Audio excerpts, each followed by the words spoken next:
Welcome to the Ketogeek podcast. Let's do this. Health, nutrition, fitness, low-carb lifestyle. Hello, everybody. Welcome back to our Ketogeek podcast. So today was a really special day for me because the great Dr. Dominic D'Agostino showed up to our show.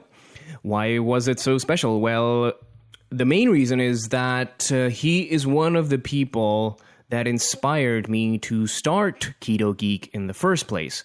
I first heard him about 1.5 years ago on Tim Ferriss's podcast, and that just cascaded into me doing tons of research, figuring out how the ketogenic diet works, how this low-carb lifestyle is going to affect the future of humanity, and how some of these diseases can be combated using this diet in the future.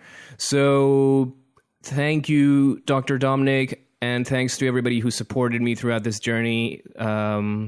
But let me give you guys a little bit of a backstory on who Dr. Dominic D'Agostino is. Well, he is a tenured associate professor at Department of Molecular Pharmacology and Physiology at the University of South Florida Morsani College of Medicine. He is also a research scientist at the Institute for Human and Machine Cognition.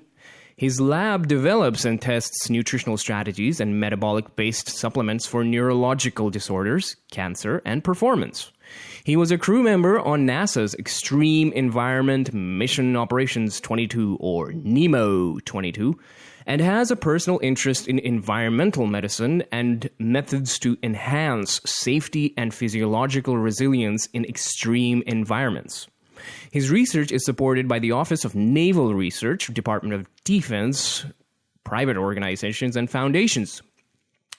So before we go further, or before I continue to ramble on, let me bring to you the great Dr. Dominic D'Agostino. I hope you guys have a good time. I certainly did, as we blasted through 1.5 hours. It did not feel like 1.5 hours. Anyway, check it out. Before we get into anything, you created this mess called Ketogeek, so congratulations. Everybody who is on, or at least most of the people that are in our Facebook group, follow us, just love your work. They're very inspired by you. You are such an influential figure. Thanks for existing in this plane of Earth. So before we begin a parade of questions, is there something you would like to say? Well, I want to thank you for having me on here. I appreciate having a platform to speak about our research and what we do. And I don't think of that I'm the one that started all this. There are many pioneers that predate me that were doing this long before I even knew about the ketogenic diet. So maybe I'll kind of reference them throughout some of the questions here. But I just want to say I'm grateful for you having me on today. Thank you. Sounds fantastic. And again, before we get into the meatier questions, what is something that's new right now in your life, or any research that's going on? Would you like to interject here? New. Man, there's so many things. I think we could probably hit on a lot of things as we go through the questions, because some things like pertain to specific questions that you have. I know you have. So nothing. I mean, there's so many things, that's new right now. Today I'm working on one of my undergraduate honors students, Janine DeBlasi, is a nominee for the Marshall Scholarship for her work on the use of ascorbic acid as a pro-oxidant therapy for cancer. So, it's a little niche of a research that maybe people out there didn't know that I do.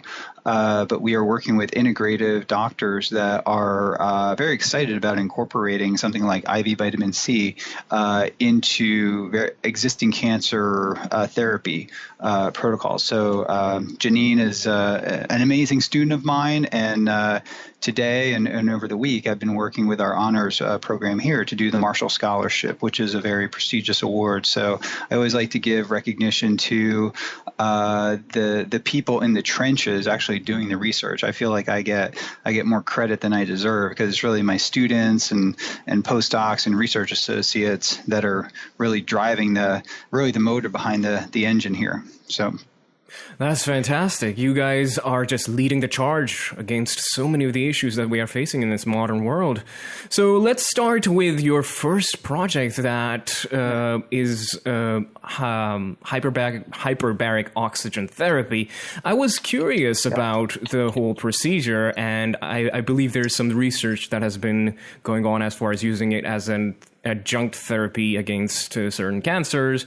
So before we delve, as we delve into it, what exactly is the difference between hyperbaric and hypobaric? That's a good question. So I'm going to take a little bit of a step back. I got into this field, I guess I got into this field when I started scuba diving back in college, but I got into it from a research perspective through my funding through the Office of Naval Research. And it's kind of interesting in that I started studying the negative effects of high pressure oxygen as it pertains to the Navy SEAL diver who uses a specific breathing apparatus called a closed circuit rebreather. So it circulates the breathing gas and essentially 100% oxygen they're breathing with this. And the limitation to using this device, the advantage is that there are no bubbles, so there's a stealth component to it. But the disadvantage is that if these special operations divers can't dive down very deep because as the pressure increases, the oxygen is a powerful neural stimulant, which is a good thing, and I can talk about that a little bit later in the context of other diseases, but it creates a stimulation to the central nervous system that's so high that it can cause seizures. So that was my sort of the problem that I had to solve getting into all this. When I started my postdoctoral fellowship after I finished my PhD in physiology and neuroscience, my PhD was actually in the effects of hypoxia on the brain. And that maybe brings us back to your question, the difference between hyperbaric oxygen and hypobaric oxygen. If we climb Mount Everest, we are breathing roughly about a third of an atmosphere. We're at about a third of an atmosphere pressure, right? And oxygen is still, 20, 21%, but the partial pressure of oxygen, the barometric pressure is lower, so the partial pressure is lower. And that low pressure creates a physiological extreme for us to breathe in that environment. So the oxygen's kind of low, and most people need supplemental oxygen at that altitude. And if we go higher and higher, like in the space environment, there's no pressure. You're extremely hypobaric. You're basically there's no pressure at all. You're in a vacuum. So NASA and other agencies that enter the space, European Space Agency and different agencies create various protocols to deal with the space environment. And one protocol would be the oxygen pre-breathe protocol they do before extravehicular activity, before they actually leave the space station, for example, and in a spacesuit and go out into space where they're just literally hovering in space. They're exposed to very low pressures, up to a quarter of an atmosphere, but they breathe 100% oxygen to compensate for that partial pressure difference. So that would be that would be hypobaric, and hyperbaric would be hyperbaric oxygen therapy, right?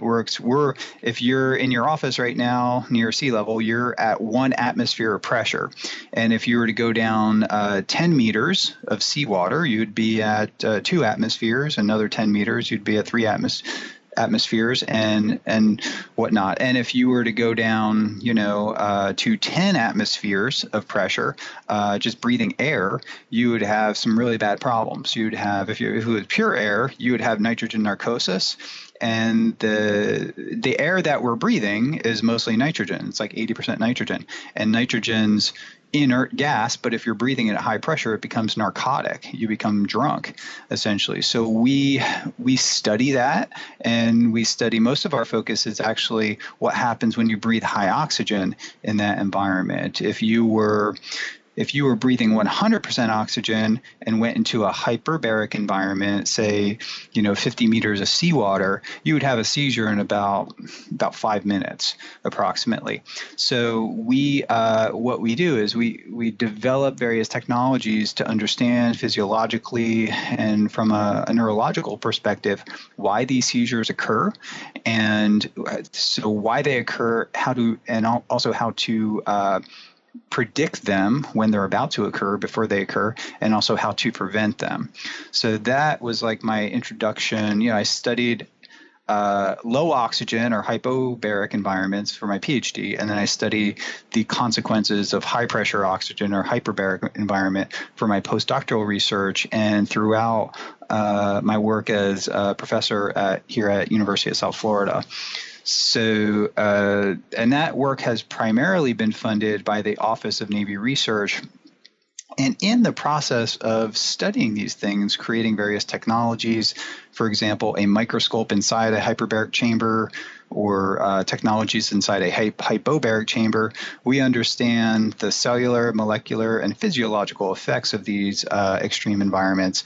And then more recently, and maybe more interestingly to your folks, we developed countermeasures to enhance our physiological resilience and our performance in those environments. And one of those things, I did some work with drugs and in the early part, and then stumbled upon the ketogenic diet, and then basically various forms of ketones, exogenous, orally consumable ketones that can enhance our performance and our resilience to increase safety and enable capabilities in these extreme environments.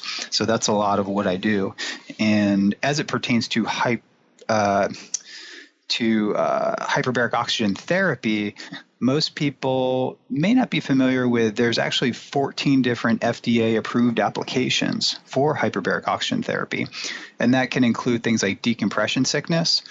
So I mentioned if you're an astronaut and you go do an EVA, extravehicular activity, you go from essentially one atmosphere when you go outside of the space habitat or the International Space Station, for example, or when we have the shuttle out, and you go into the space environment, the suit is only pressurized to about a quarter to a third of an atmosphere. So with that low pressure, the nitrogen in your system is going to want to come out. And when that happens, you get little bubbles form. Just like if you're scuba diving and you shoot up to the surface, you're at risk for decompression sickness. So hyperbaric oxygen therapy is actually used for decompression sickness. If someone shoots up to the surface from being in an underwater environment, they're put inside a hyperbaric chamber. Carbon monoxide poisoning, diabetic wounds, there's a whole host of different things. Radiation necrosis that occurs for cancer treatment. Hyperbaric oxygen therapy is used for that. Now there's a whole bunch of different applications that people use it for that are off-label, and that's a little more controversial. One of those applications would be things like traumatic brain injury. And we just haven't, it's obvious to me that hyperbaric oxygen therapy can help some people that have neurological disorders like cerebral palsy, autism, and even traumatic brain injury. But doing the research on that and doing the large comprehensive clinical trials costs a lot of money. And we just don't have enough information to understand what protocols would be used for specific individuals. So that's an area of research that I'm kind of involved in. But most of really what I study is the use of hyperbaric oxygen therapy for another application. It's not yet approved unless you have radiation therapy, which would be hyperbaric oxygen therapy for cancer. So we know that hyperbaric oxygen therapy elevates oxygen-free radicals or reactive oxygen species in cancer cells. So they are selectively, we say that cancer cells that have an overactive hypermetabolism, and damaged mitochondria is an important component to that. And they kind of rewire their metabolism in a different way.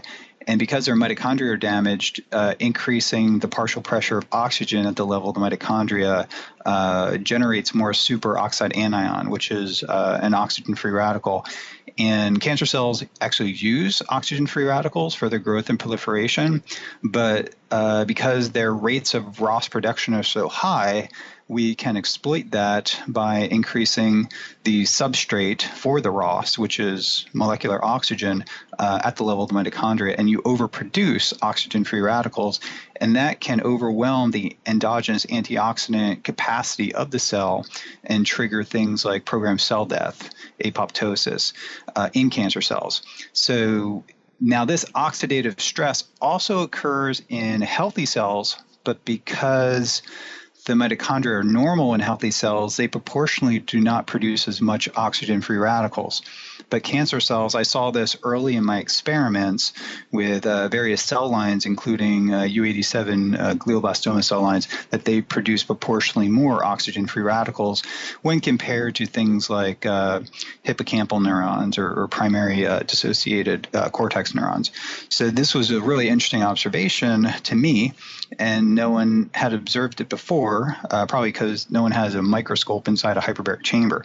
So I started asking some questions, and it became obvious to me that this was the use of hyperbaric oxygen could be used to exploit the killing effect on cancer cells. And also we know that different chemotherapeutic agents kill cancer cells through oxidative stress, through generating reactive oxygen species. So we thought that perhaps hyperoxygenating tumor tissue could further augment the therapeutic efficacy of chemotherapeutic therapies that kill cancer cells through oxidative stress mechanism.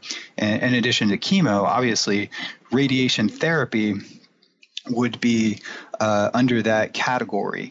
So the efficacy of radiation therapy is proportional to the PO2 of the tumor, the oxygen concentration in the tumor.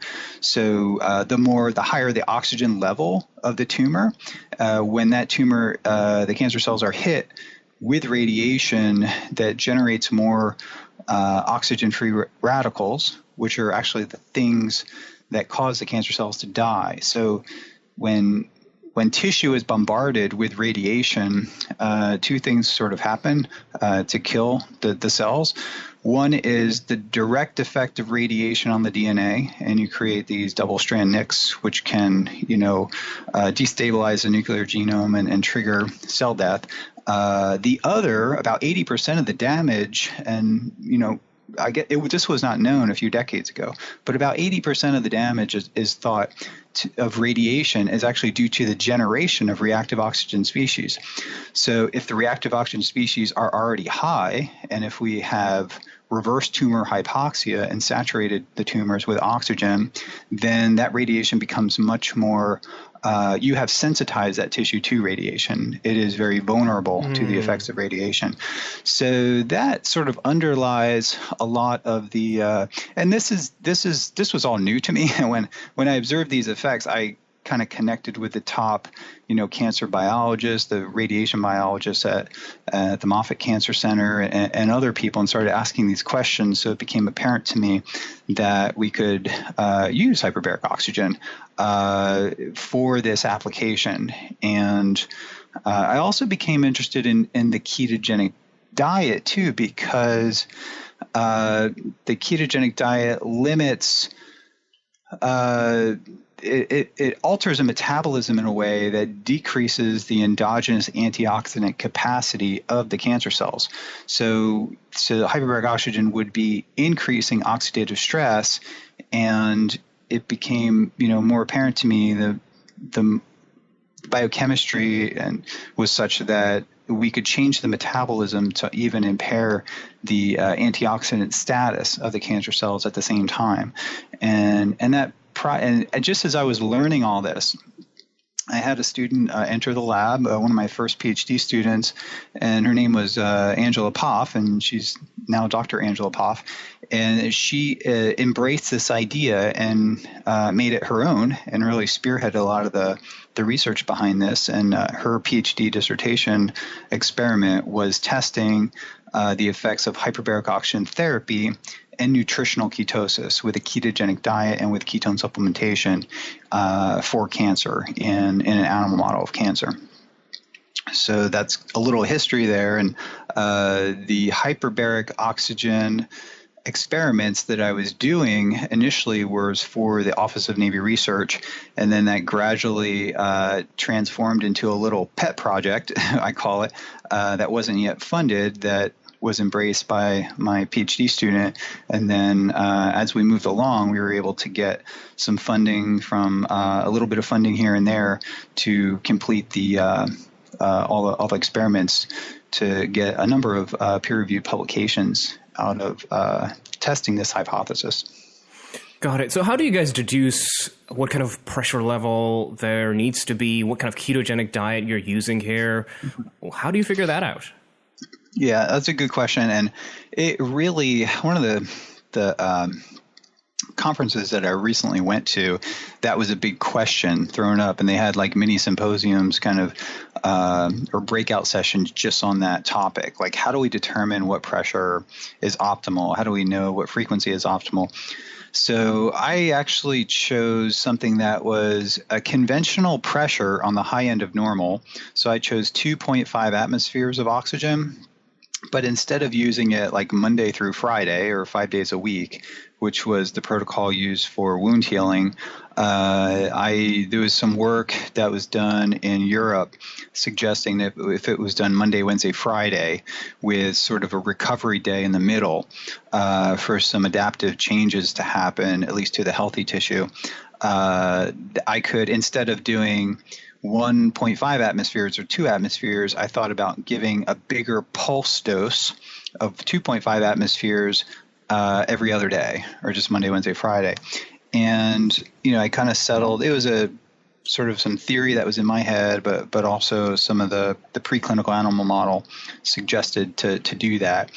And the ketogenic diet that we used was, I always know that the standard ketogenic diet as it's used clinically, the classical ketogenic diet, I guess you could say, for pediatric epilepsy, is really, really hard to follow. It's like 85, 90% fat. So, out of the box, it was like we wanted to develop a rodent diet that was more liberal in protein, like 20% protein. And the fats that we incorporated into the diet had a significant percentage, like 30% or more, of medium chain triglycerides, and also some monounsaturated fats and a complement of essential fatty acids too. And at the time, this was 7 years ago, there's probably, I could make some improvements into the diet today, but I think at the time it was a pretty good choice of diets, because it's hard to get mice and rats into ketosis, but this diet did it with a combination of, the fat level, and the macronutrient profile was more of a modified Atkins or a modified ketogenic diet. But because we used some MCT-based fats into it, and we used it at a level that was tolerable to the animals, we got an additional spike up in ketone levels that were really good, that were pretty consistent, like 1 to 2 millimolar up to 3 millimolar, and sometimes. So it was a sort of a modified, a more moderate ketogenic diet, but it got the job done in terms of reducing glucose and also elevating ketones. And the animals adapted to the diet and didn't self-restrict to the degree that was a concern, because sometimes if these diets, sometimes the animals just don't eat it. But we got a nice response. The animals lost about 5 to 10% of their body weight, which is actually kind of a good thing, because animals tend to overeat if you give them ad libitum food of a standard diet, a high carb diet. They overeat and basically make themselves sick. So the ketogenic diet, they self-restrict to the point where it almost restores their natural health and their natural metabolism. And when you look at these and the mice eating the ketogenic diet, and you try to catch the mice to do experiments on that, they're hard to catch because they're faster. They're more robust in health. And And that was always a very interesting thing to see when you start doing this research, is that they're just physically better. They're and they're harder to catch. They run faster on like a treadmill-like device, a rotorod. So these things were apparent when we first started doing the experiments. And the results that we got with our pilot study was just a small sample size, or 5 or 6 mice per group, was pretty impressive. So that motivated us to do, to design a study that would meet the criteria that would allow us to do not only a PhD dissertation project, but to also get a couple publications out of it. So we sort of designed a diet. We worked with Harlan Tech Labs nutritionists to formulate the diet. And then later on, as we, used the ketogenic, we also used a commercially available ketogenic diet that's not sold right now, but we were interested in, testing different commercially available diets too. One was similar to the Keto supplement that's available as a medical food. But I thought it was important to really design a diet that would be feasible for someone to follow, which is a modified Atkins diet, because I was kind of following it myself, and maybe I was a little biased there, and that I wanted to use a diet that I was kind of following. And also, as our research evolved, we started developing various ketone supplements. So we also completed a study looking at the effects of ketone supplementation combined with a standard diet. And also later we did and that was published in International Journal of Cancer. And then later on we did another study with a combination of a ketogenic diet plus ketone supplementation plus hyperbaric oxygen therapy. So it's like 3 different things together as kind of a more comprehensive metabolic-based protocol. And we got the best results combining all 3 of those things together. And in parallel to that, we do some drug research too. So we look at various agents that inhibit cancer-specific metabolic pathways, or pathways that are upregulated in cancer cells, like glucose pathways, various enzymes like hexokinase and AMP kinase and mTOR. We use various drugs that can target these pathways, and we test them in different models. And we're at the stage now where we are sort of designing and ready to implement therapies that are a more comprehensive approach that use drugs, diet, supplements, and hyperbaric oxygen together, but in a protocol that's sort of periodized and implemented, where things are used continuously and things are also used in a pulse fashion, where you create, and we call that the press pulse effect, where you implement a diet that puts continuous metabolic stress on cancer cells and limits their growth and proliferation, and weakens the cancer cells. And then throughout the therapy, you introduce agents that are stronger, which could be metabolic drugs, it could be chemotherapeutic agents, it could be hyperbaric oxygen, it could be radiation, but you design it in a way to pulse these agents to avoid toxicity and also to enhance their therapeutic potency by giving them relatively higher concentrations. And if you're going to use standard of care approaches, chemotherapy, you would choose a dose that's lower than what conventional medicine uses to avoid side effects. And we're really interested in designing, therapeutic protocols, most importantly, that do not compromise the health and vitality of the patient. So one question would be, how would you take some therapy or methodology in mice? How would you convert that or interpolate that onto a human model or a patient in general? How would that work? Yeah. What needs to be tweaked?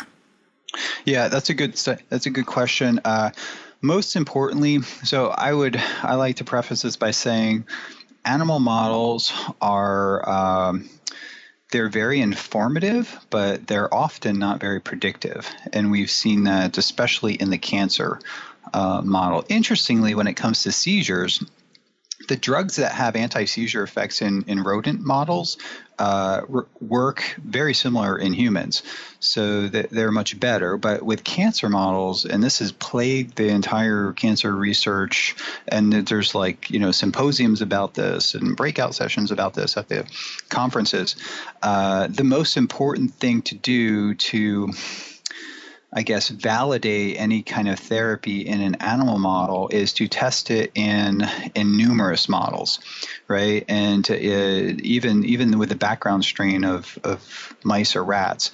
So we're doing studies now where we use, if it's brain tumor study, we want to use 3 different cell lines of a particular tumor type, for example, like a glioblastoma. So we'll use, for example, a U87 MG glioblastoma cells, which were derived from a 44-year-old patient years ago. And these cell lines are maintained, they're commercially available, and we get that. Another cell line that we use as glioblastoma is the VMM3. And these particular cell line was derived from a mouse. The previous cell line was derived from a human. This cell line was derived from a mouse. And the histopathology, the analysis was that it was a glioblastoma cell line, and it's very aggressive cell line. That's another cell line. Another kind of gold standard cell line for the glioblastoma would be the GL261.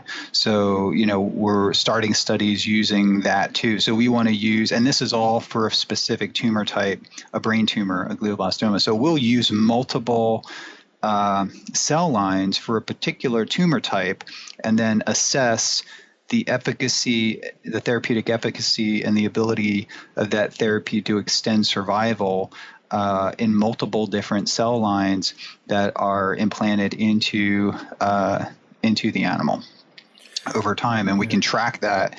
And then when it comes to hyperbaric oxygen or ketone supplementation or even drugs, you have to, in the beginning, test each agent alone and do a dose response study to identify what the optimal dose would be for that particular agent. And then you have to, when you start combining them together, a lot of times you get unexpected consequences when you start combining multiple modalities together. So there's a lot of upfront work that has to be done to vet out the appropriate dosing, and then dosing with the combinations before you actually do the experiment. As you can imagine, this is very tedious. It costs a lot of money to maintain these animals, to purchase the animals, and to buy all the supplies and even all the assays that are needed to analyze the blood or the tumor tissue, and also the bioluminescent tumor imaging. We have to pay for the facility to do the imaging of the cancer. So these are really expensive experiments, and they involve a lot of kind of pilot work before you even do the larger scale trials where you have to get a sufficient sample size to be able to prove the efficacy of your therapy. Could computer simulations or machine learning, some of that stuff, could that help with this process, expedite it, catalyze it? Have you ever thought about that?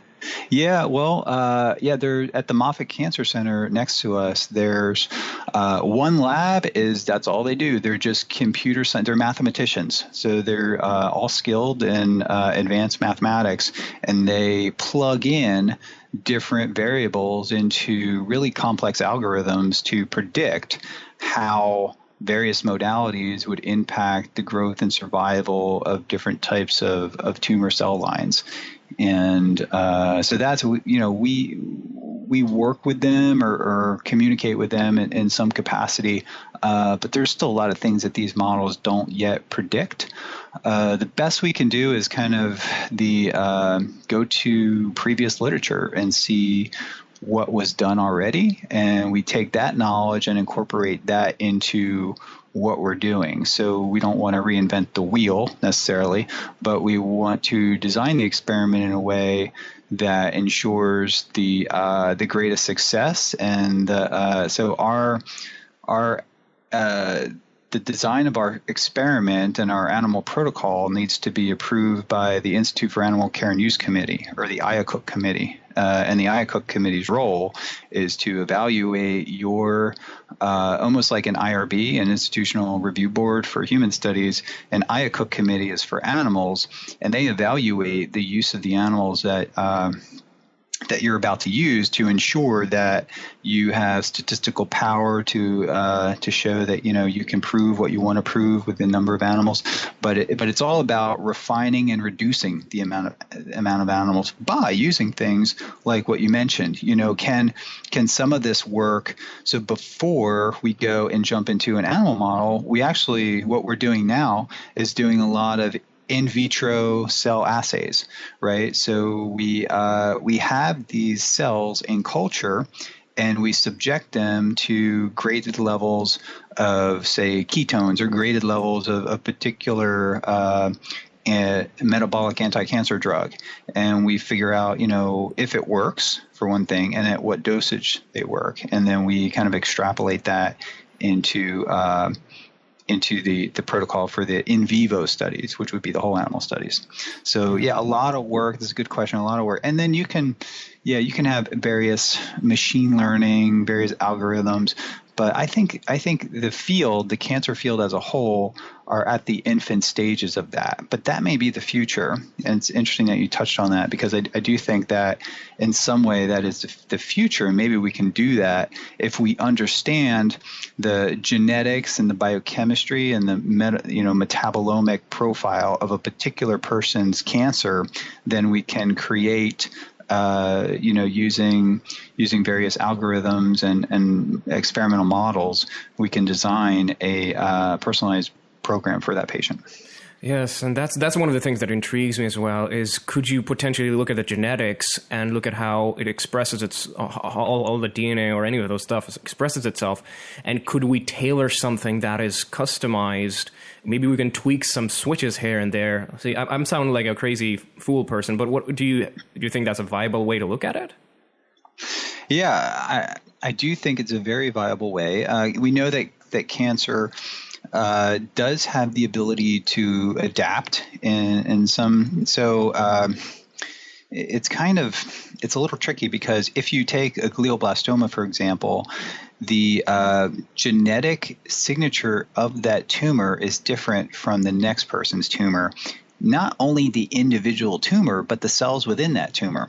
So you could capture some cells, in a particular area of the tumor. The genetics of that tumor in another area of the tumor could be totally different. I mean, there could be hundreds, if not thousands, of gene mutations in there. And if a patient is subjected to the standard of care, like radiation and temozolomide, that actually increases the amount of genetic mutations in the tumor. So in some ways, it kills off a population of the cells, and maybe some of the more resistant cells, the stem cells, survive, and they are more adaptable to that environment. Like they've adapted to, they survive the radiation and the different chemotherapeutic agent. So it's so genetically, cancer is very heterogeneous, but metabolically, it's much more homogeneous. So the metabolic phenotype of super aggressive cancer, we call that the Warburg phenotype. Mm-hmm. And Otto Warburg observed that cancer cells can continue to use to generate lactate even in the presence of oxygen. And the primary reason that aggressive tumors will continue to utilize glucose and produce and pump out lactate even in the presence of oxygen is that it provides a number of survival advantages to the tumor, but the tumor has damaged mitochondria. So because the mitochondria are damaged, glucose oxidation, the mitochondria, does not occur as normally. So to my knowledge, there has never been one cancer cell that we know of that actually has normal mitochondria. More normal, like in terms of they have all the full complement of enzymes and very healthy cristae within the mitochondria. They are damaged in some way, shape, or form. There is there's an element of the inner mitochondrial membrane called cardiolipin. And the cardiolipin of pretty much all cancer cells that have been studied so far is abnormal to some extent. And that's really the glue and the primary functioning biomolecule, if you will, that keeps the inner mitochondrial membrane functional. And because the cancer cells have these deficiencies, or the mitochondria have these deficiencies, they default back to using glycolysis and glutaminolysis and other substrate level phosphorylation pathways for their energy, but also for their expanding biomass, which is directing energy intermediates into the expanding biomass of the tumor. For example, glutamine is used to synthesize various lipids that are included into the membranes of the cancer cells as they proliferate. So you have the mitochondria are defective, and part of the cancer cells kind of use that to their advantage to use various metabolic pathways to direct intermediates into the expanding biomass of the tumor. So it's really important. And a lot of these conferences that are popping out now that didn't exist really 10 years ago when I got into this. There's many conferences like the Keystone Tumor Metabolism Conference.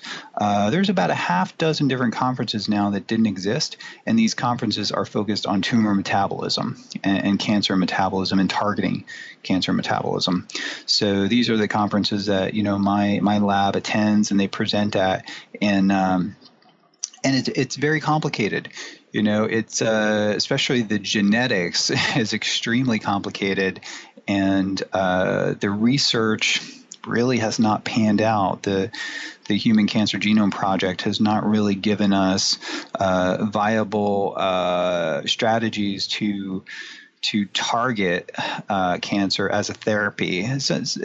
Maybe it gave us some inroads and some insight into detection mechanisms, but and maybe further characterizing cancer to some degree, but not really when it comes to like saving patients' lives in terms of therapies. So I think the low-hanging fruit when it comes to helping the cancer patient would be to design comprehensive metabolic-based therapies that are personalized to the patient based on the metabolic phenotype of the particular cancer as it pertains to, for example, the rates of and the levels of glycolytic enzymes. Or maybe the cancer cell has ketolytic enzymes, and that allows the cancer cells to use ketones for their growth and proliferation and perhaps even energy. So that would be a minority of the cancer cells. Typically, most cancer cells, either they lack many of the ketolytic enzymes or they're deficient in them, but there may be, it's important to acknowledge that cancer is it's very genetically heterogeneous and fairly metabolically homogeneous, but there are a lot of differences in cancer metabolism that are starting to surface now as more people are studying it. And these differences need to be taken into account when we design personalized metabolic-based therapies for the patients, and these therapies will include a diet, of course, which should be like the frontline approach, and diet combined with a number of metabolic drugs that inhibit various pathways of sugar metabolism, maybe glutamine metabolism, and maybe pathways that we know can enhance oxidative stress too, that can help to kill the cancer cells. So hypothetically speaking, someone tells me, or I find out I have cancer. I know this is a very general question. What do I do? Well, I would get the doctor to do as much testing as possible, not testing just for testing's sake, but to do, in some cases it may be appropriate, or in some cases maybe not appropriate, to do a biopsy of the tumor. And depending on the location and the aggressiveness of the tumor, I've found that most patients, depending on what country they're in and their primary treating doctor, if they request to have a PET scan, a PET CT scan they can oftentimes have that done. And that will give information on the location, of course, and the aggressiveness of the tumor, and if it has, this Warburg phenotype. And if it lights up, if the fluorescence values are really high, the intensity is very high on a PET scan, that's more indication that that particular tumor will be responsive to a metabolic-based therapy. And then you can kind of design, therapies based on that, targeting glucose metabolism. Typically, if a patient, so that information would be helpful. If patients are overweight to some degree, or they're at a healthy weight, or typically maybe they have some weight to lose, I think fasting, initiating a therapeutic fast, making sure that you're healthy enough to do so, puts the body rapidly, as fast as possible, into a state of fasting ketosis. And we know that limiting glucose availability, typically elevating ketones, and I think most importantly in that is suppressing the hormone insulin. And insulin signaling, drives pretty much, all tumor growth and proliferation to some extent. It's really kind of a turbocharger for cancer growth and proliferation. So at the very least, this is taking the foot off the gas pedal of tumor growth. And then that kind of set the stage for the therapy that needs to be evaluated by the patient, and the patient needs to educate themselves, and they're treating oncologists. And many oncologists are becoming more aware of the benefits and the power of nutrition as a therapy, perhaps even as a standalone therapy if the standard of care has failed, but maybe more importantly, as an adjunct to the standard of care, as standard of care is also evolving, the use of immune therapies and things like that. But the treating oncologist and the patient can at the very least use nutrition, a ketogenic diet, perhaps therapeutic fasting before radiation therapy, before chemo. We know that can sensitize the tumor tissue to the effects of the standard of care, but it also makes the side effects more tolerable. And some patients that have emailed me back after doing fasting, or the combination of fasting and the ketogenic diet, prior to having their radiation therapy or their chemo, they have said, they have no side effects at all. And the doctor even thinks this is strange for patients to undergo either normal chemo or, in some case, pretty high dose chemo and get no side effects. So I'm very much of the opinion that these metabolic therapies and hyperbaric oxygen too, but that can be a little bit trickier to implement for patients and their physicians. Although if the patient has gotten radiation therapy, insurance typically covers hyperbaric oxygen therapy for radiation necrosis. So the insurance usually covers that, but you need an out-of-the-box physician to write a prescription to a patient who has not yet had radiation therapy to use hyperbaric oxygen therapy. Wow. as another modality, because it's not one of those 14 FDA approved applications yet if you're not getting radiation therapy. So ideally, if you are going to have hyperbaric oxygen therapy, you would want to do it kind of in tandem, so to your chemo. So maybe go in the morning and have your chemo, and then arrange. Many of the larger institutes will have hyperbaric oxygen therapy clinic inside the hospital, and they typically use that for wound healing. But if you can arrange to have the doctor kind of like write a prescription, and then that patient can, after they get the chemo, the agent is still active in their system, they can undergo like an hour of hyperbaric oxygen therapy, to maybe 2.5 atmospheres of oxygen. And then the cancer cells have already, been hit pretty hard with oxidative stress from the chemotherapeutic agent, and the hyperbaric oxygen therapy is just sort of a non-toxic to healthy cells modality that can further enhance the cancer-killing effects of the chemo and has some cancer-killing effects of its own. And when you reverse tumor hypoxia with hyperbaric oxygen therapy, and it works really well at reversing hypoxia in tumor cells because hyperbaric oxygen therapy works not by getting more oxygen on the hemoglobin molecule. It works by the pressure component. So you actually get more oxygen molecules into the plasma. So it's completely independent of hemoglobin and red blood cells. So what that means is if the oxygen is in the plasma, it can get into all those little nooks and crannies inside. It can get past things that would otherwise stop a red blood cell. And because there's erratic vasculature inside a tumor and the blood cells tend to clump. Well, if it's in the plasma, it's more, you can get more oxygen past those like sort of damaged erratic blood vessels, and you're better able to hyperoxygenate the tumor. And when you hyperoxygenate the tumor, or we could say reverse tumor hypoxia, it kicks off oncogenes, so it kicks off many of the drivers of aggressive tumors, and it also tends to just it changes the genetic profile of the tumor in a way to make it less aggressive. I guess that's the best way to state it. So you can do like a gene array, and basically you're turning off things that can cause the tumor to grow and proliferate, things like HIF-1 alpha and VEGF and other driving factors, and things that actually activate the glycolytic pathways. So you're kind of reversing the Warburg effect when you periodically give hyperbaric oxygen therapy. So these are things that need to be studied more, but the animal model suggests that, and some of the patient data also suggests that. When should these people come to you guys? Yeah.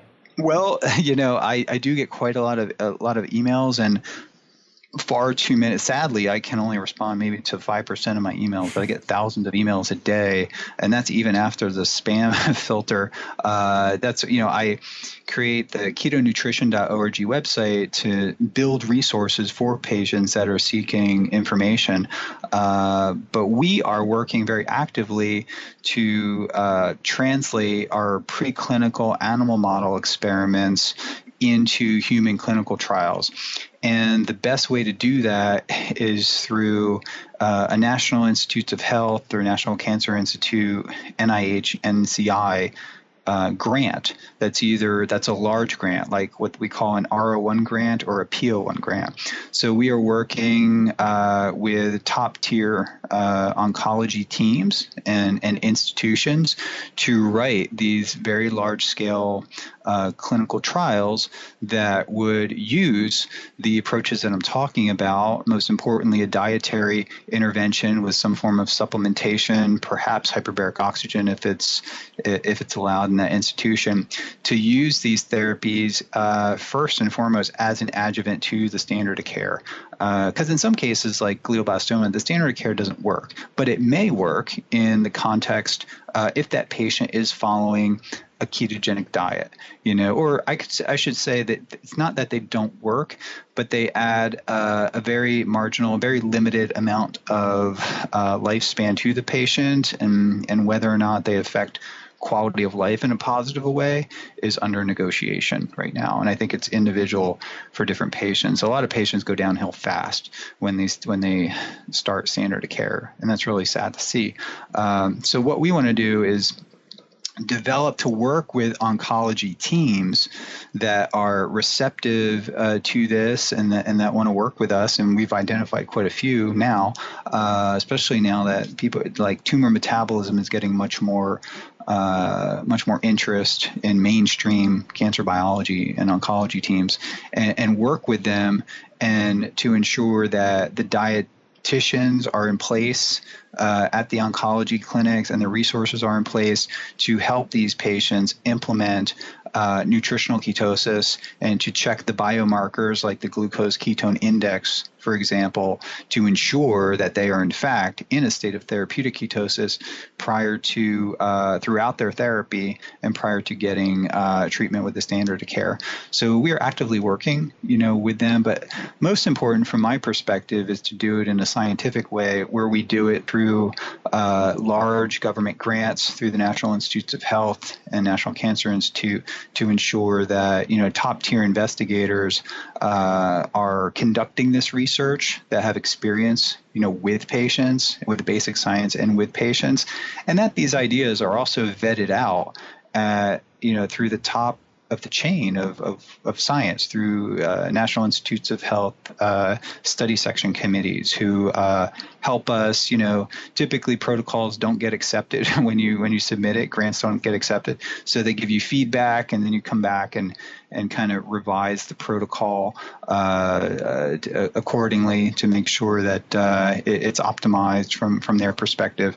So we're doing that right now. It's a slow, tedious process, but we want to do it instead of doing it outside of the realm of government resources. We want to kind of convince the mainstream cancer community, the basic scientists, cancer biologists, and also the oncologists, the actual clinicians, that this is a therapy that they need to embrace, and that you can't ignore the fact that nutrition plays an enormous role in the outcome of the patient. And I think the way to pitch it, the way to sell it, if you will, is to let the oncology teams know that you have something that can enhance what they're doing. It's not, make them understand that it's not going to replace what they're doing, at least initially, not going to replace what they're doing, but is going to improve and enhance their outcomes and their treatment and perhaps their bottom line. It's sadly, many of the cancer clinics, they generate a lot of revenue through, using chemotherapy and radiotherapy generates an enormous revenue for these cancer clinics. And I think there's definitely therapeutic potential in that. But I think it's still archaic, and it's still kind of barbaric in the way some of these cancer patients are treated. It's kind of surgery slash and burn, and it kind of compromises the cancer patient. Once they go through the therapy, once they come out the other end, they're weakened significantly, and they have not only chemo brain, but their immune system is shot. And so I envision, in the future, a cancer therapy where patients come out the other side actually stronger, like they're working with a nutrition team to not only incorporate optimized nutrition and supplementation, but also perhaps even working with a functional medicine doc or a trainer to enhance their strength, their muscle strength and vitality. So we know that a loss of muscle mass and muscle size is tightly correlated with the demise of the patient. So the more muscle you can keep on the patient through therapy, the more likely that patient will survive and be able to tolerate even higher levels of therapy if they have to. Yeah, so these are kind of the things that we're considering. Yeah, it seems like you guys are overcoming more hurdles in all the external not exactly doing as in you're spending more time figuring out how do we get over this hurdle that is stopping us and less time doing research. And there's just too many barriers that you guys are facing. Is that correct? I don't think of them as barriers. I think of them as exciting challenges that we that we need to do. And I think it's really, really important. I stress this tremendously, that we don't put the cart before the horse, right? I think these are radical ideas. These are paradigm shifting ideas here that interestingly, nutrition, something like a ketogenic diet, which has been used for a century to treat seizures, and seizures are one of the worst side effects of having a brain tumor. So it actually makes sense to put these brain tumor patients on a ketogenic diet, even if it doesn't do anything to the tumor, that it controls their seizures. But we know, I was told by some people that I really respect, they came to me and they're like, the ketogenic diet works better for cancer than it does for for seizures. And I was like, then it makes sense to use the ketogenic diet in cancer patients who are having seizures, because you're like hitting two birds with one stone here, right? So that's how we, when we approach oncology clinics that are specifically treating brain tumor patients, it's like, okay, here you have a therapy that is actually the standard of care. Epileptologists and neurologists use this as the standard of care to control seizures. So at the very least, it's helping to control your patient's seizures, which is a major quality of life issue. And by the way, when the ketogenic diet is combined with radiation therapy, work done by Adrian Scheck at Barra Neurological Institute. Adrian has done some remarkable work in a well-accepted glioblastoma model showing that the ketogenic diet and ketone supplementation can enhance the cancer-killing effects of radiation therapy and make side effects much more tolerable and less likely to happen. So that's another area of research that's important. So, and you just show them kind of the basic science, and if glioblastoma tumor is typically is very aggressive and has a pretty pronounced Warburg metabolic signature, if you will. So they're highly glycolytic, very invasive, and they have all the characteristics of a cancer, of a tumor that would be responsive to a metabolic-based therapy that restricts their source of fuel, and maybe even most importantly, from a signaling point of view, beta hydroxybutyrate shuts off many of the inflammatory pathways that are really pronounced in these patients. I mean, when they get radiation, you have tremendous inflammation in the brain, and it contributes to edema, and then that edema needs to be treated with a drug like dexamethasone or prednisone, and that actually increases availability of glucose to the tumor because it elevates your glucose levels too. So you can reduce many of the side effects with nutritional ketosis, because ketones, specifically beta hydroxybutyrate, has a very pronounced effect at inhibiting the NLRP3 inflammasome. And that inflammasome, when that's activated, that sets off a massive cascade of cytokines, which contributes to neuroinflammation, contributes to the edema, the swelling, and a lot of the side effects. So simply by elevating beta hydroxybutyrate, it's a very powerful countermeasure against the neuroinflammation associated with the standard of care, and it's just associated with the aggressiveness and invasiveness of the tumor tissue. So you have that to consider. So we know we first started studying ketones as alternative energy substrates that can improve and enhance brain energy metabolism and function. And then now we are really focusing on ketones as signaling metabolites that have anti-inflammatory effects, that can function as histone deacetylase inhibitors. So through HDAC, they can enhance normal cells' ability to boost their antioxidant defenses.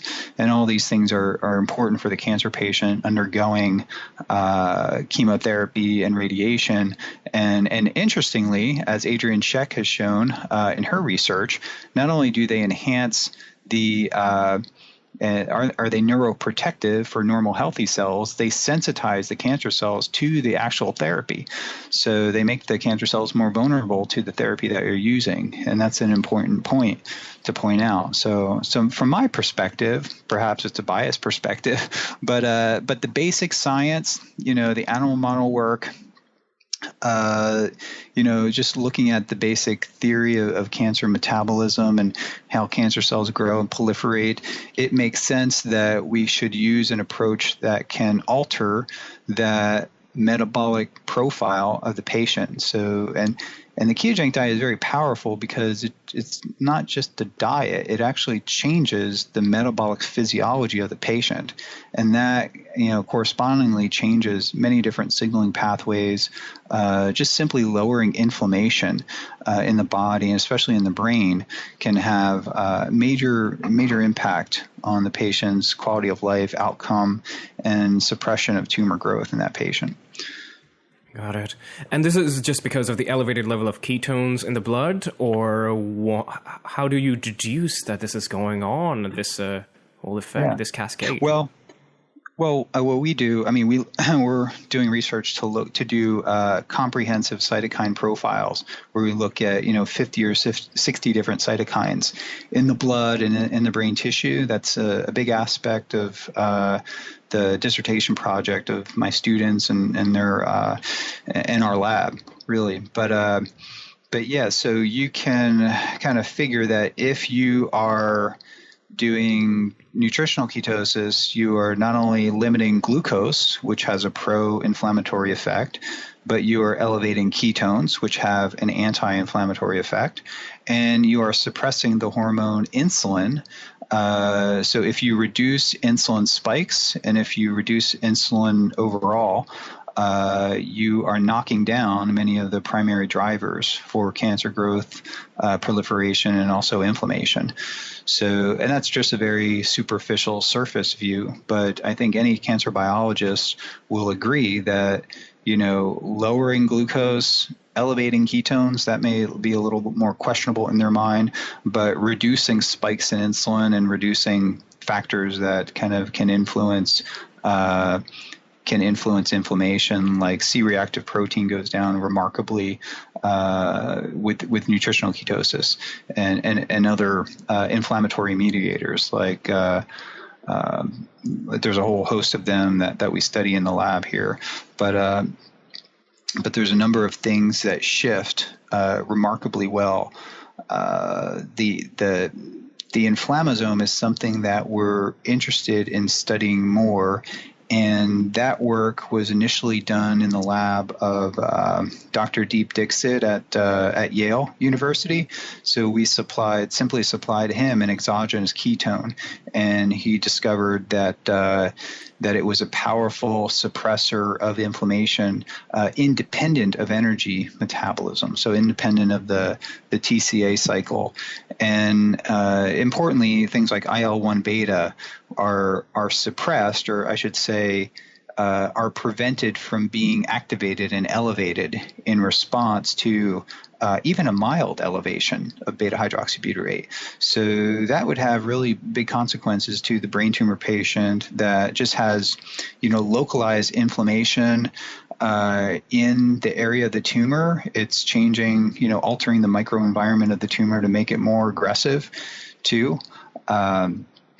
And then when that tumor is treated with radiation or even chemotherapeutic agents, it sets off even a bigger cascade of inflammation that is damaging the healthy tissue around it.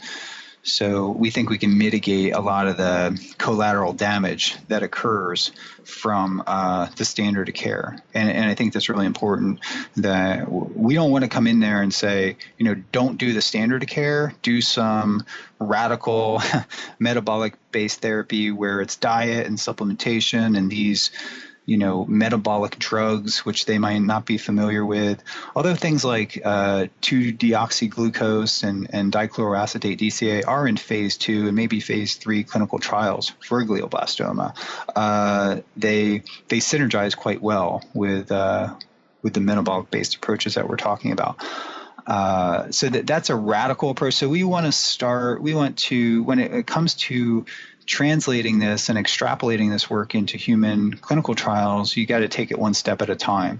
And ideally, you do it through, an IRB-approved protocol that's funded by the National Institutes of Health, the National Cancer Institute, and you incorporate these approaches into an existing platform of therapy, of standard of care therapy.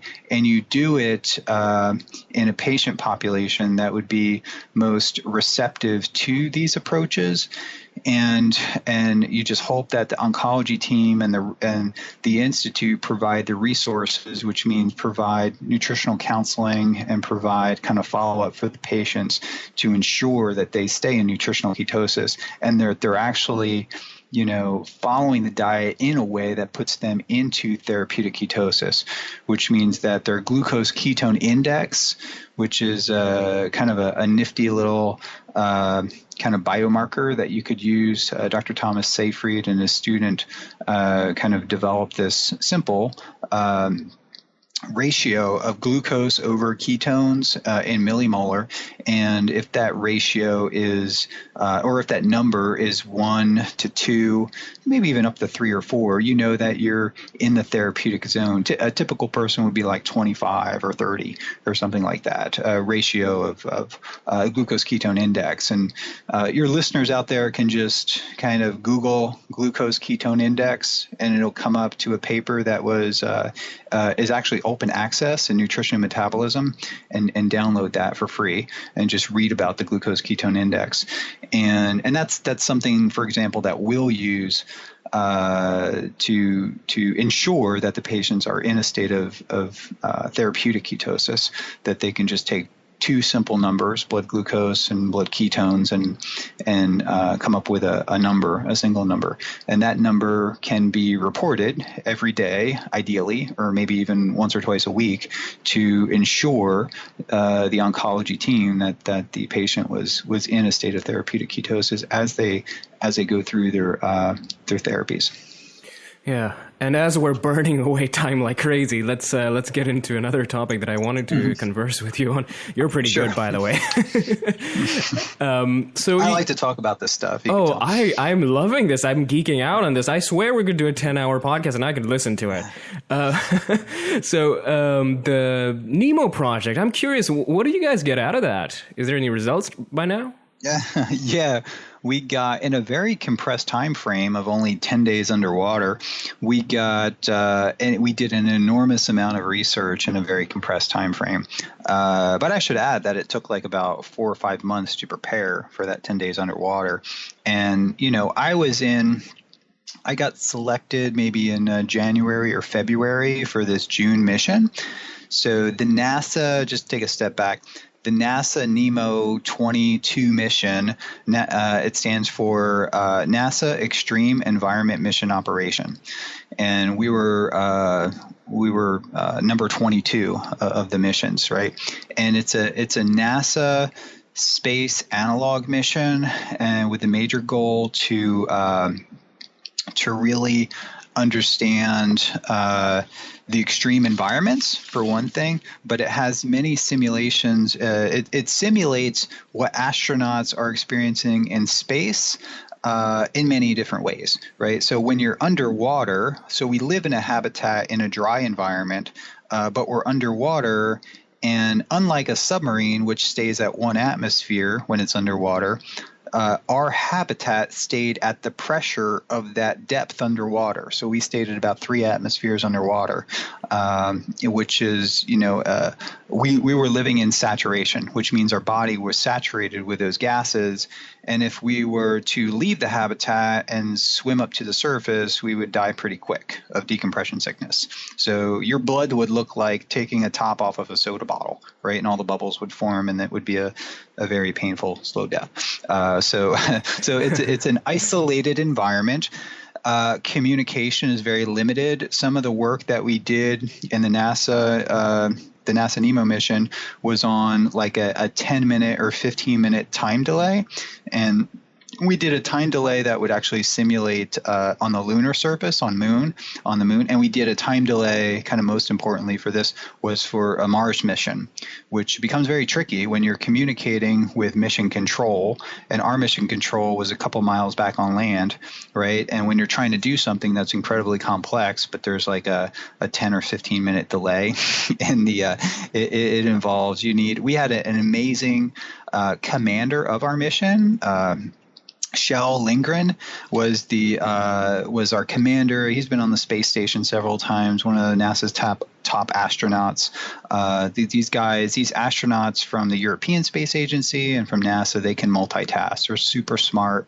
And I was extremely grateful and very humbled in their presence, because we all have the same task to do. And I really have to step up my game to be able to keep up with these guys, because they're really amazing. So when you're in the water environment, the neutral buoyancy simulates what you'd experience in space when we go out into the water environment. And on some days, if we were on Mars, we would put on the amount of weight that it would simulate on Mars, right? So that would, and we had a whole range. We had 15 to 20 different major objectives to do on this, and different sub-objectives too. So that's why I say like 15 to 20. So in my lab, we had 4 IRB approved protocols, so ethics protocols that were to do science. 4 of them that were approved by the Institute of Human and Machine Cognition, and also approved through NASA and the European Space Agency. And that was a process in and of itself to write, actually we had 5 IRB protocols, but 4 of them passed. And that was research to do on body composition, so amount of muscle and bone loss that occurs in this environment. We looked at stress. We looked at sleep timing, sleep architecture. My wife is a cognitive neuroscientist, and she did a battery of cognitive tests, including the NIH Toolbox, which is a whole program to use underwater. Jugal, which is a program that they use on the International Space Station, was used to assess various things. She looked at vision. We did physiological assessments, like looking at heart rate and heart rate variability. So we looked at gut microbiome. So that's another thing we looked at. We collected an enormous amount of data that's actually just starting to be analyzed now. So even though it was 10 days of research underwater, we collected a ton of data that is in data banks that's being sort of analyzed right now. And, we've been working on other projects too. So we've been slowly kind of sorting through all this, and our goal is and we collected, some of these were completely new sort of kinds of experiments. So they become the baseline for following up to do additional NEEMO experiments. Like for the crew, we didn't put all the crew on a ketogenic diet because we have to figure out how gut microbiome, how body composition, how stress is altered by them eating their normal diet. So they had food down there that kind of simulated what they eat in space. But since my normal diet is the ketogenic diet, and I also use ketone supplementation, I basically brought down a bunch of keto foods, right? So I brought down keto cookies. So I brought down ketone supplements from Ketogenics and Prove It. I use the Keto OS product. I eat a lot of vegetables, and I was not able to, you can't bring like fresh vegetables down. It's hard to bring. So I used a supplement called Juice Plus. My friend Rocky provided some supplementation to mimic kind of the amount of vegetables that I typically get on a normal day. I used a spirulina and chlorella product called Energy Bits and Recovery Bits, and that's a product that I really like, and now I continue to use it even after the NEEMO mission because, it was like really impossible to get vegetables down there. So I took a supplement for that. That's probably one of the only things I use. But we exercised down there because we had a lot of things to do. So NASA had a whole bunch of objectives for us to do. And we woke up every day and we would look at our timeline, and we all kind of did the same thing, but they were staggered in different ways. So we did things like we used the HoloLens to use various kind of software programs that NASA is interested in for monitoring various tasks on the space station and adapting that for use inside the NEEMO habitat.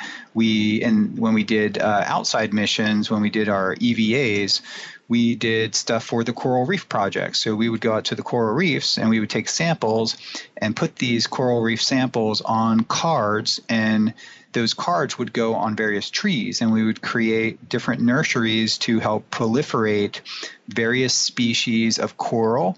Siderastria was one that's endangered, or Orbicella, and these are endangered coral, and we try to grow them in various nurseries to help proliferate them.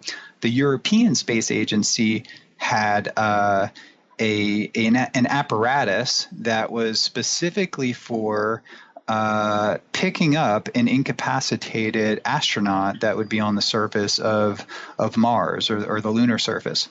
So this device would need to be taken and carried over to the incapacitated astronaut and you kind of put it up like a stand above the astronaut, and it picks him up and allows you to put the astronaut on a cart so you can bring that cart back to the space station or back to the spacecraft on the lunar surface. So we tested a lot of these. These are just some examples of things that we tested. We had a mini DNA analyzer that allowed us to sequence the coral, but to also sequence, and this is kind of interesting, sequence the microbiome of the habitat. So we're living in an underwater habitat, and the bacteria that reside in that habitat changes with the people that come into that habitat. And I think some of the preliminary data, and we don't have all of it now, but some of the preliminary data suggests that the microbiome of the ocean makes its way inside the habitat. And when you sample various locations of the habitat, that microbiome tends to reflect what you'd see out in the ocean. So I thought that was kind of interesting.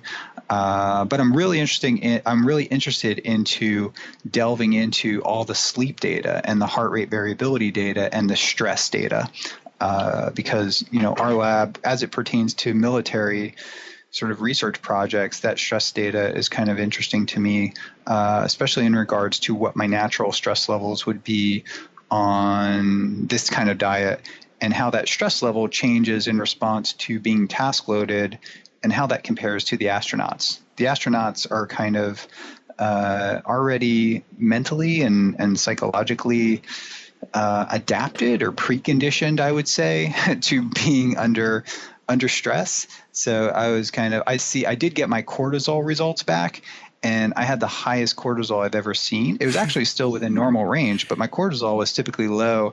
But I measured saliva, I measured gut microbiome, I measured urine neurotransmitters. I did blood measurements of insulin and C-reactive protein. So I got some of this data came back. I can't really talk about it yet because I need to, there's different procedures that I have to take with data, especially from astronauts. So I can't really talk about it. But I did see, just generally speaking, I saw that my inflammation went up, but it went from being very, very low to actually mid to normal range, or maybe upper range toward the end of the mission. So there's actually no doubt that being in this extreme environment sort of activates things in my body that would otherwise obviously not be activated, and is causing an unaccustomed stress. So what's interesting is, I'm interested in how my body is adapting to that, and if these adaptations just allow for normal physiological processes over time. In regards to my sleep, because I was able to see my own data, I use the Aura ring, and we use the one of the other devices that we use is the Polar V800, and I would wear a strap at nighttime around my chest to get more detailed heart rate variability data. I did notice that I slept on average 6 hours a night instead of 7 hours, sometimes 5.5 hours. But I noticed that I usually get about 2 hours of deep sleep each night, which I don't even get that now. So it was interesting is that at the end of the day, I would sleep really hard, I guess. I would go really into a super deep sleep. And I had tons of deep sleep and REM sleep, and just a little bit of light sleep relative to what I got now. But I don't know if that's the effect of being under pressure or the effect of being task loaded and my brain would just shut off at the end of the day, or what.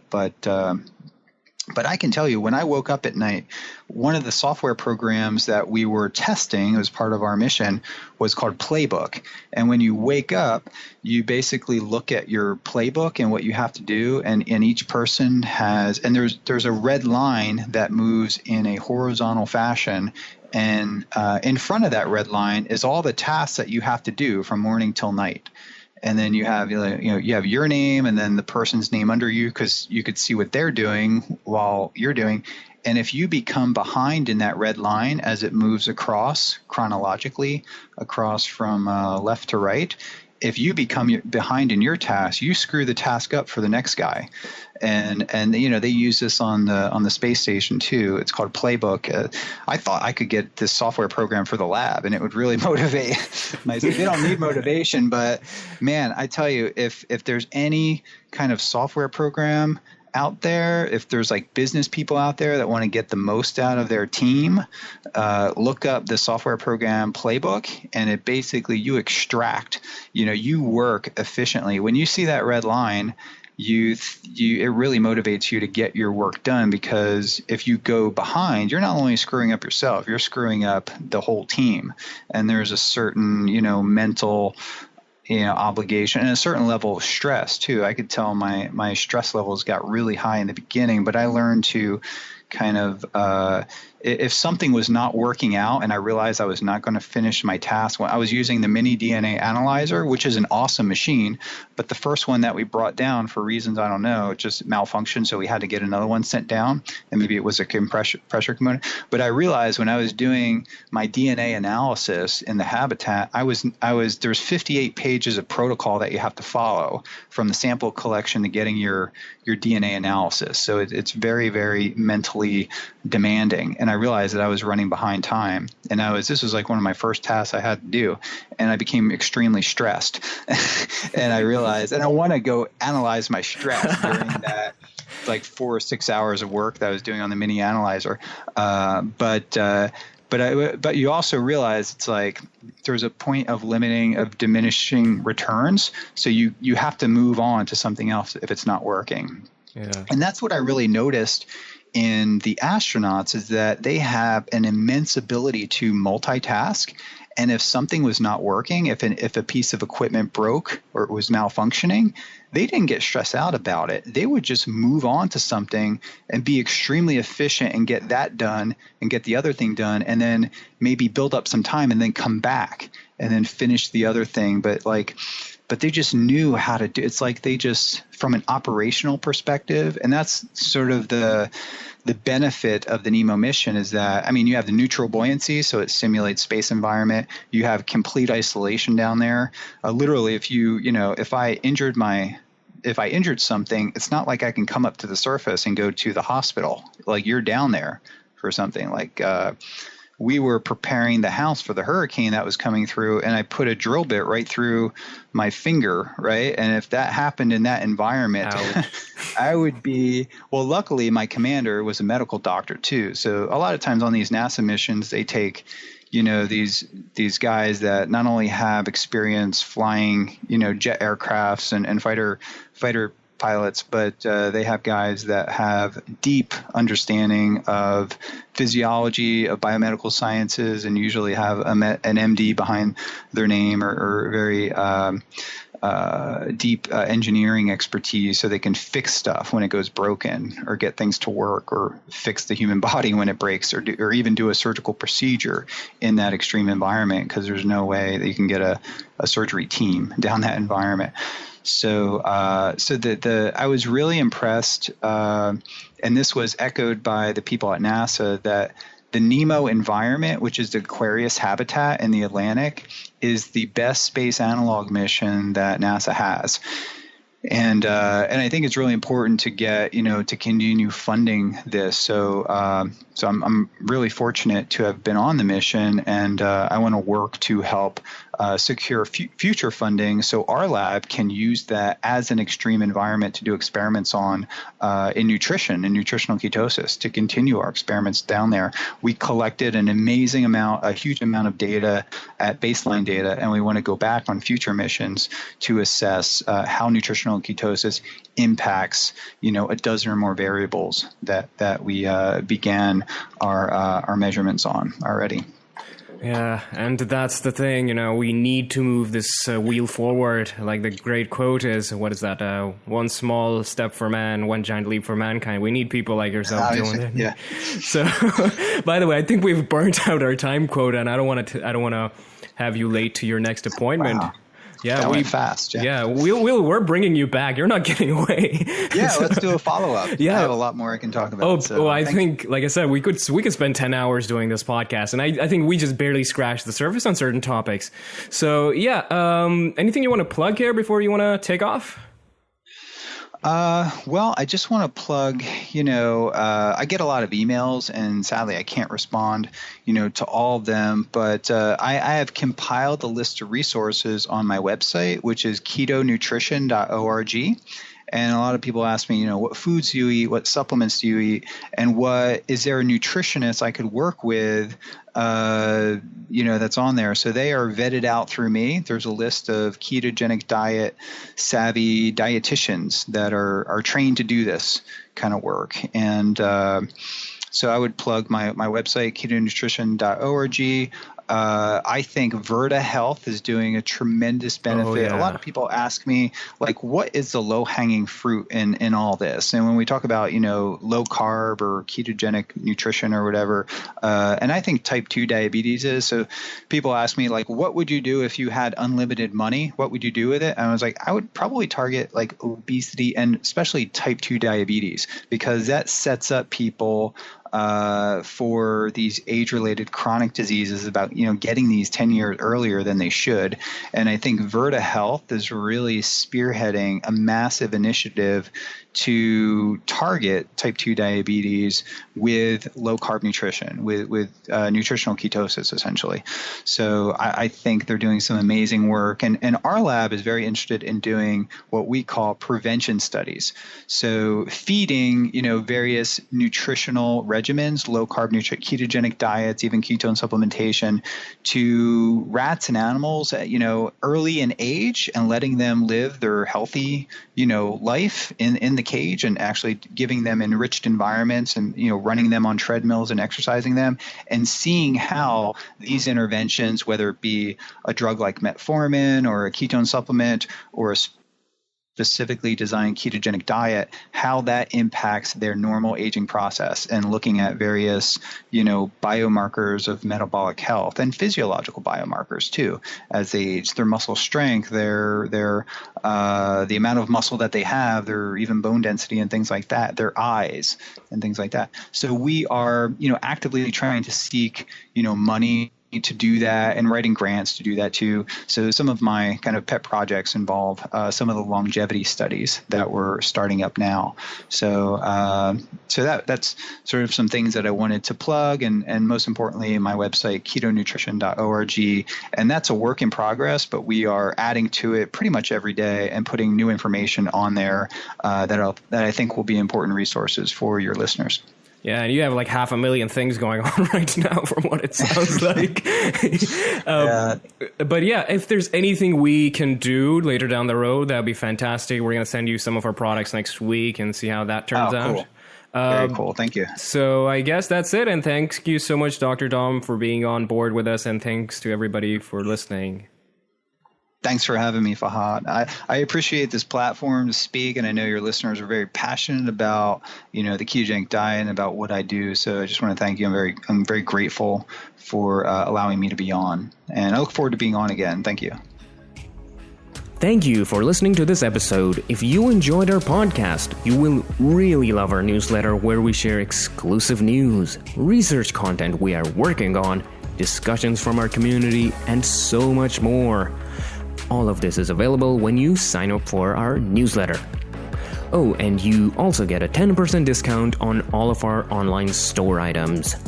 Go to ketogeek.com/sign up to access all of these goodies and join the low-carb playground. Once again, it is ketogeek.com/sign up. Till next time.